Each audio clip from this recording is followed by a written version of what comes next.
Apakah benar tauhid dibagi menjadi tiga? Tauhid jangan dibagi. Tauhid jangan dibagi. Tauhid itu artinya mengesahkan Allah Subhanahu wa taala. Jadi zaman Nabi tidak perlu dibagi-baginya. Kenapa ada orang sekarang membagi tauhid? Sebenarnya untuk menyatukan kembali tauhid. Kenapa? Karena di sebagian juz dari tauhid ternyata ada penyimpangan. Dahulu saya tanya, para sahabat semua percaya menciptakan alam semesta Allah atau tidak? Semuanya percaya. Para sahabat tidak ada yang berbuat syirik, tidak ada yang minta kepada penghuni kubur, ya. Tidak ada yang pergi ke dukun, ya, sehingga mereka dalam hal ini juga benar. Dan para sahabat semuanya mengatakan yang tahu ilmu gaib hanyalah Allah Subhanahu wa taala. Kemudian sekarang timbul masalah baru di zaman sekarang, ada orang percaya Allah itu pencipta satu-satunya, tapi dia juga berdoa kepada mayat. Nah, ini jadi bingung. Sehingga akhirnya timbul pembagian untuk menjelaskan. Dalam sisi Allah Maha Pencipta kamu sudah benar. Tapi dalam sisi kamu meminta kepada penghuni kubur kamu salah. Nah, salahmu itu namanya tauhid uluhiyah dalam hal ini. Adapun meyakini Allah mencipta itu sudah benar. Ini disebut dengan istilah tauhid rububiyah. Maka saya katakan asalnya tauhid tidak perlu dibagi. Pembagian itu datang bukan dalam untuk memecah-mecah tauhid, tapi dalam rangka menjelaskan yang keliru. Paham? Seandainya tidak ada kekeliruan, tidak perlu ada penjelasan. Dan pembagian ini hanya sekedar untuk penjelasan. Ini mimbabil bayan untuk menjelaskan. Sebagaimana orang Arab dahulu tidak ada yang membagi, bahasa Arab terbagi menjadi fi'il, kata kerja, isim, kata benda, huruf, tidak ada. Tapi kenapa dibagi? Untuk bisa menjelaskan dengan baik.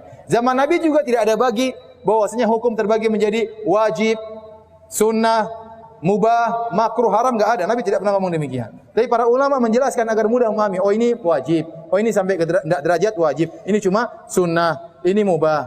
Pembagian itu dalam rangka untuk menjelaskan. Nah, Anda mau bagi tauhid menjadi berapapun terserah. Yang penting jangan salah menjelaskan. Oleh karenanya ada para ulama bagi tauhid menjadi dua.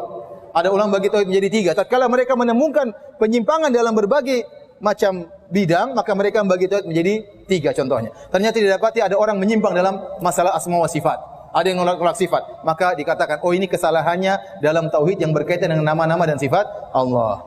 Oh ini kesalahannya mereka minta kepada mayat, ya.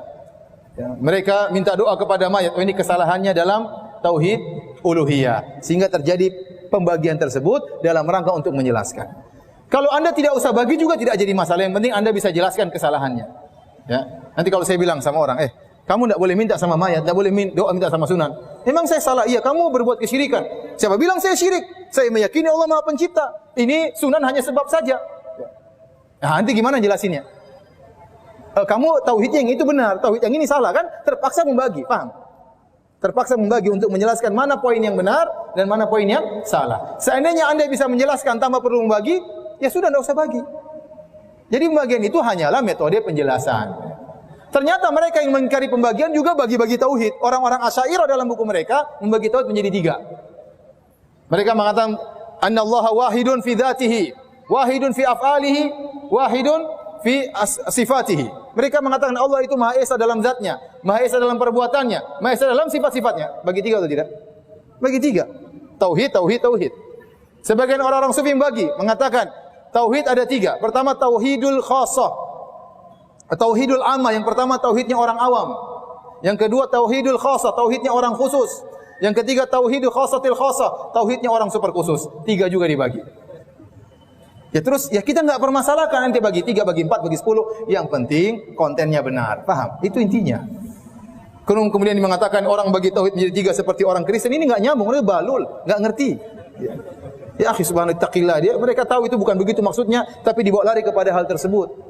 Ini berarti ya membuat fitnah. Dia tahu maksudnya bukan begitu. Dia tahu kita membagi tauhid bukan itu maksudnya, bukan mengatakan Tuhan ada 3. Kenapa disama-samakan dengan Trinitas? Ini pendustaan seperti ini, pembodohan. Yang lain tinggal mengaminkan. Ya. Baik, demikian saja. Subhanakallah bihamdik asyhadu an la ilaha illa anta astaghfiruka wa atubu ilaik. Assalamualaikum warahmatullahi wabarakatuh.